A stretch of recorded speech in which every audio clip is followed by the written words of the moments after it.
Bom, vamos lá então? No tópico anterior, nós estávamos falando a respeito das evidências evolucionistas, né? Nós vimos então que quando eu pego um fóssil, por exemplo, e comparo com uma espécie recente, ele me mostra que existe ele mostra para mim que existe uma evolução ao longo dos passados milhares de anos aí. Tudo bem? Então agora, nesse próximo tópico, nós falaremos de teorias evolucionistas. E o primeiro que nós veremos é Lamarck. Lamarck ele tem uma história de vida bem legal, né? Mas aí se vocês tiverem um tempinho para dar uma lidinha na história de vida dele, é legal. Mas para vestibular eu nunca vi cobrar nada a respeito. O que chama a atenção aqui? Chama a atenção o seguinte: primeira coisa, ele é um cara que acredita na geração espontânea. Por favor, lembrem-se, olha a data, olha essa data aqui, ó, 1744, 1829.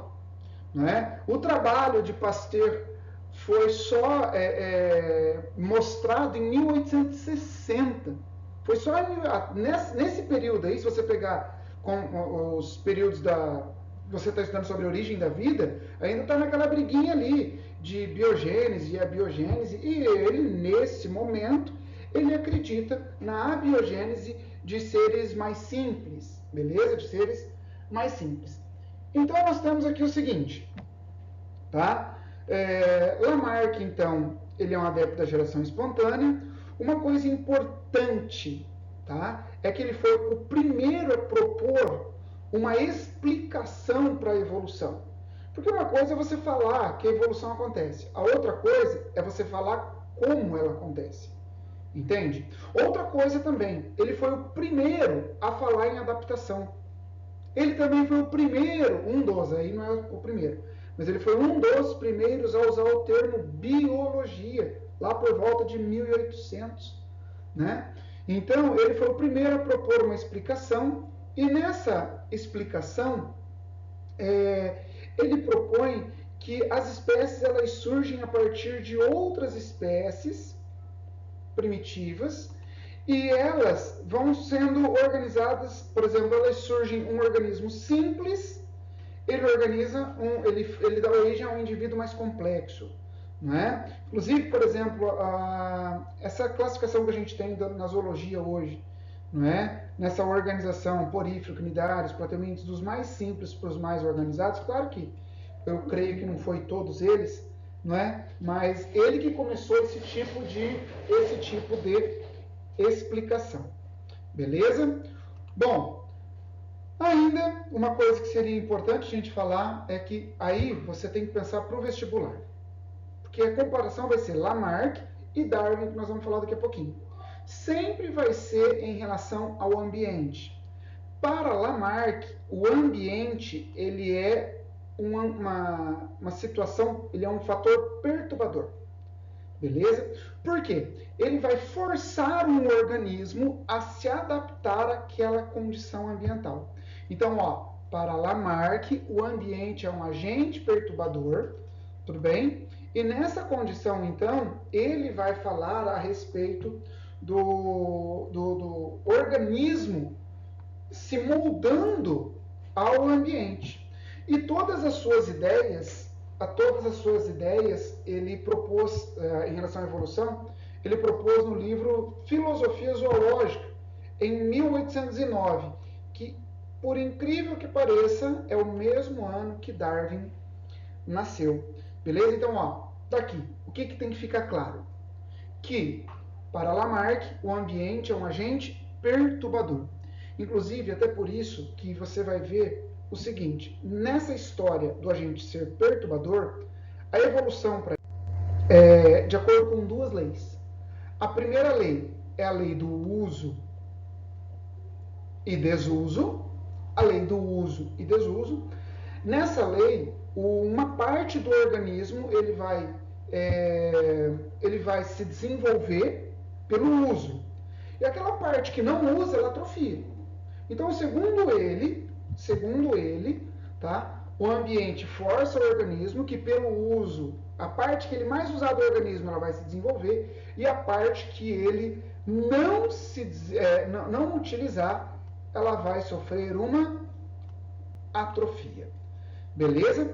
A segunda lei, em relação para Lamarck, é a lei da transmissão das características adquiridas.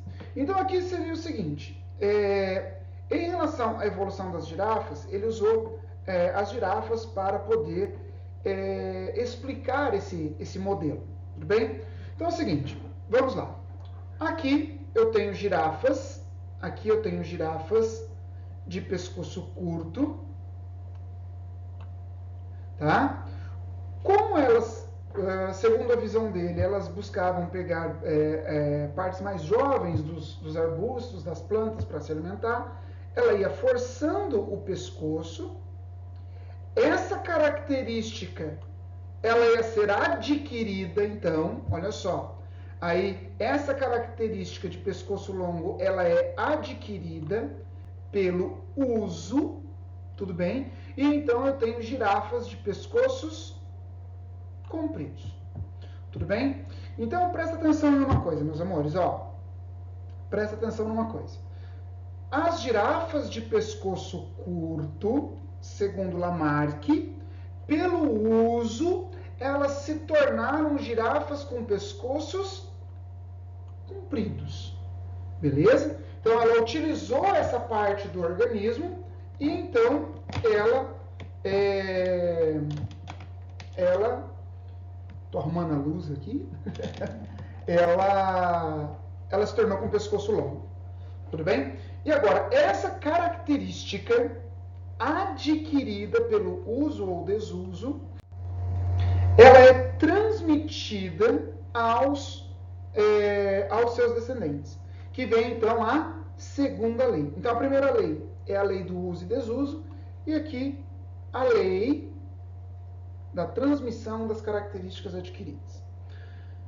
Bom, então ele fala que as características que foram adquiridas pelo uso ou pelo desuso, elas serão transmitidas aos seus descendentes. Bom, lembre-se, data, por volta de 1800.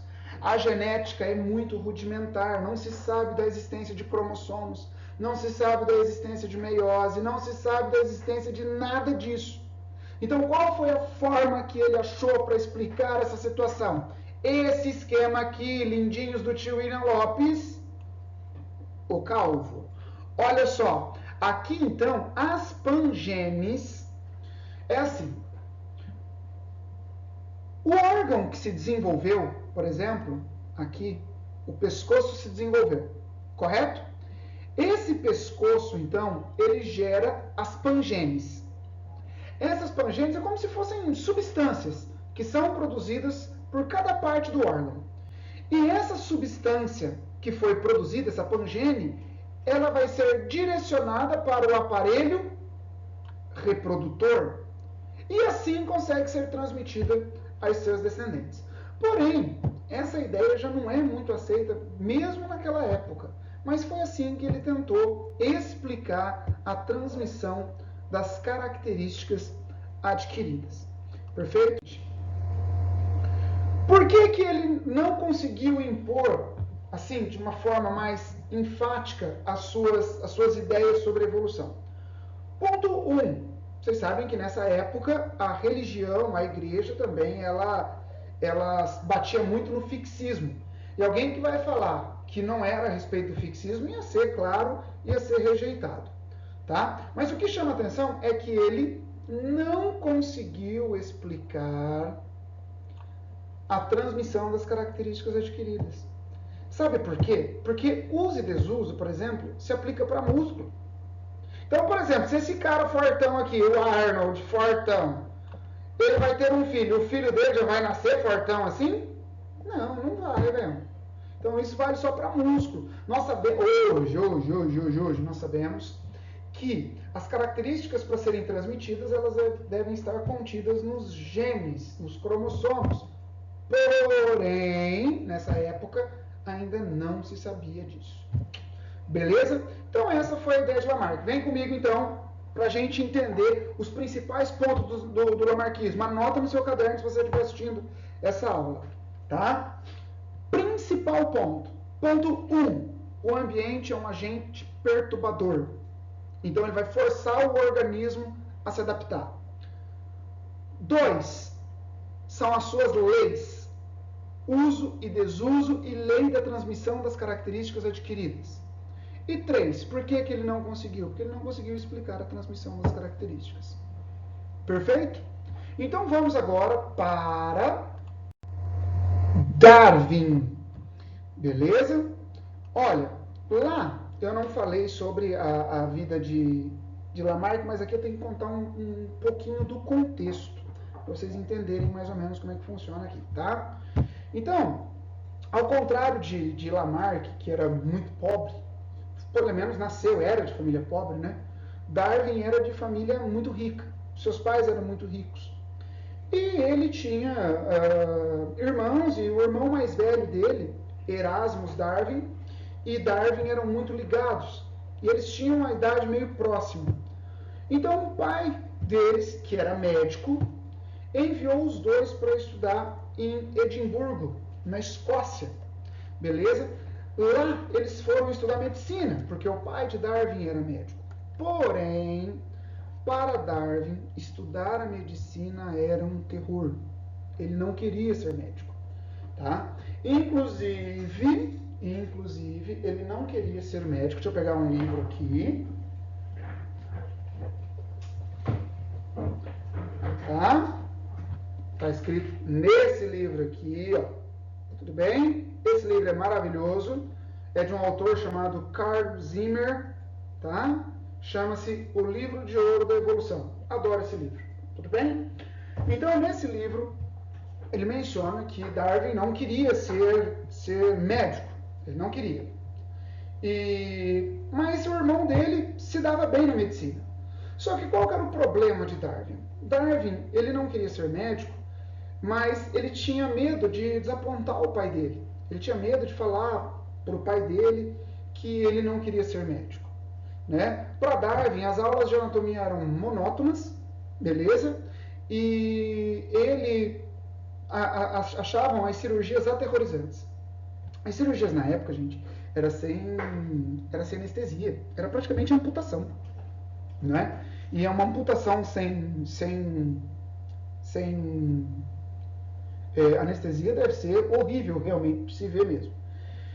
Então, ele tomou coragem, isso, claro, estou encurtando a história, né? Mas ele tomou coragem, chegou para o pai dele e disse que não queria mais ser médico. É óbvio que o pai dele ficou de cara, né?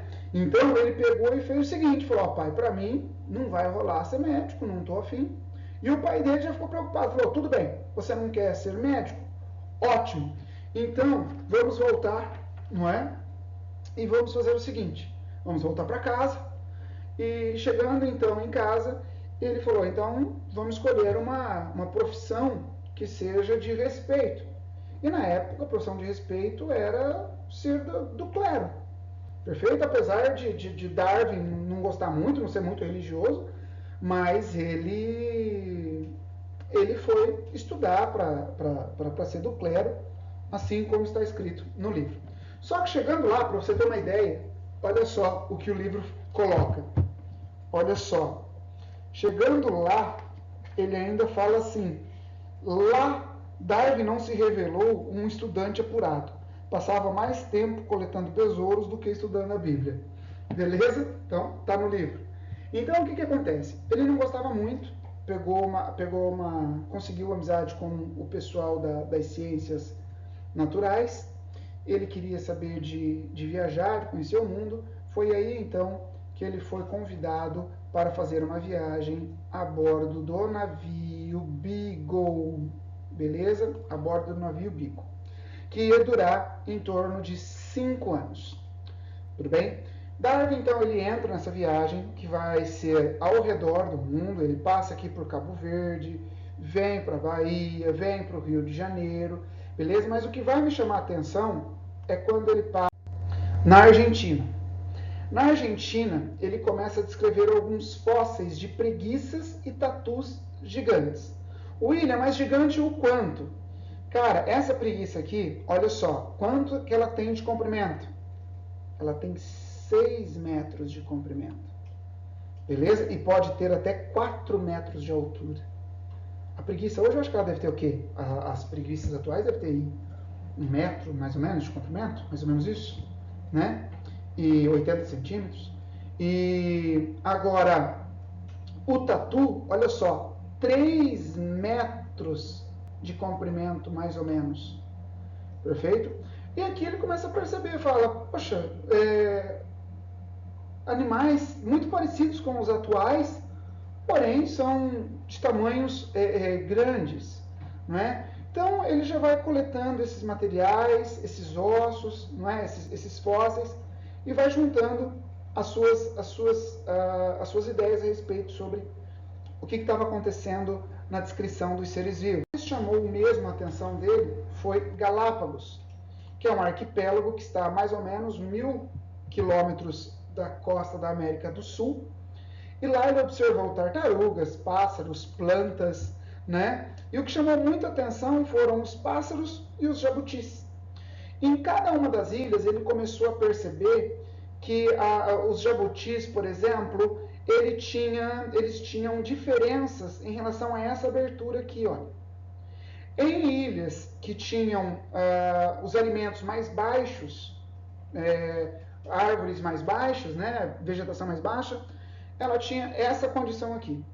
Porém, em ilhas mais acidentadas, ele tinha esse tipo de casco, que inclusive era chamado de selo de cavalo, que era mais alto, para ela conseguir levantar o pescocinho aí para poder se alimentar. E ele ficava pensando, mas por que cada uma das ilhas tem um animal desse diferente? E então, o que mais você vai ver em prova são os tentilhões. Os tentilhões das ilhas, apesar de ser morfologicamente muito parecidos, eles diferiam quanto à posição do bico. Por exemplo, aqueles que eram para cortar brotos tinham um tipo de bico. Aí tinha o meu favorito, esse aqui, ó, o tentilhão pica-pau. Cara, bota uma fé que ele com o biquinho, ele pega, na verdade, né, um espinho, e com o espinho ele tira larvas da casca das árvores para se alimentar.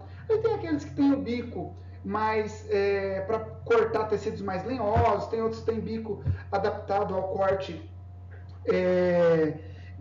a comer sementes, né? Então cada um tem um deles. Aí o que ele começou a pensar? Ele começou a pensar o seguinte: por que Deus faria um pássaro para cada ilha? Não é? Era esse o grande problema. Por que faria pássaro um para cada ilha? É aí então que ele volta, não é? Ele volta para a Inglaterra. E então acontece o seguinte, tudo bem? Ao voltar para a Inglaterra, então, Darwin ele começa a suspeitar de algum tipo de seleção, semelhante à seleção artificial que já se conhecia na época. Por exemplo, eu quero uma planta que seja capaz de produzir mais frutos. Eu pego 2 plantas que produzem frutos e cruzo entre elas, aí eu vou ter um descendente que tenha mais frutos. Então, o que acontecia? Darwin não conseguia entender como poderia acontecer algum tipo de seleção sem que houvesse a presença dos humanos. Foi aí, então, que ele leu esse cara, Thomas Malthus, O Princípio das Populações. Se você já estudou esse livro, esse autor, em geografia, filosofia, história, ele fala que as populações elas crescem em progressão aritmética, ao passo que ele fala que as populações crescem em progressão geométrica, ou seja, em PG. E os recursos, eles crescem em progressão aritmética. Logo, morreríamos de fome. Beleza? Então Darwin, ele começou a ler esse cara e ele pensou o seguinte: por que na natureza, então, os animais não morrem de fome? Por quê? Se as populações crescem em progressão geométrica e os recursos de progressão aritmética, Não deveria estar em equilíbrio, então. Foi aí que ele teve a seguinte ideia: não são todos os organismos que sobrevivem de uma população. Não são todos. Entende? São somente aqueles que são mais aptos. Mais aptos. Tudo bem? Então não são todos os que sobrevivem, apenas os mais aptos. Deixa eu apagar isso aqui. Pronto. Então, são apenas os mais aptos que sobrevivem e deixam descendentes. Ou seja, dentro das populações existem variedades. Ele percebe, então, que dentro de uma mesma população, os indivíduos não são todos idênticos. Não são. Beleza? E aí, então, que surge a ideia da seleção natural. E aí ele expôs a sua ideia no livro A Origem das Espécies, de 1859. Aí lá ele diz assim: na natureza, os indivíduos mais bem adaptados ao ambiente são selecionados, pois têm mais chances de sobreviver e deixar descendentes, os quais herdam suas características adaptativas. Então aqui, meus amores, o ambiente não é bonzinho. Aqui o ambiente seleciona. Se você é bom, você fica. Se você não é bom, você morre. Ponto. Aí acontece o seguinte. Então, só que ele foi publicar esse livro depois que ele recebeu a carta de Wallace, beleza? De Alfred Wallace, que chegou às suas ideias muito parecidas com as de Darwin. Eu estou encurtando um pouco as histórias, tá, gente? Porque o que vai nos interessar é que aqui é a seleção natural. Beleza? Bom, tá. A teoria darwinista, comparando com a lamarckista, se você está bem lembrado, para Lamarck, os indivíduos de pescoço curto, pelo uso, geram uma população com pescoços longos. Perfeito? Agora, para Lamarck, olha a diferença. Por favor, anota aí no seu caderninho, coloca um ponto de exclamação, por favor, tá? Por favor. Dentro das populações existem variedades. Tudo bem? Então, segundo Darwin, aqui você tinha girafas de pescoço longo e girafas de pescoço curto. Tudo bem?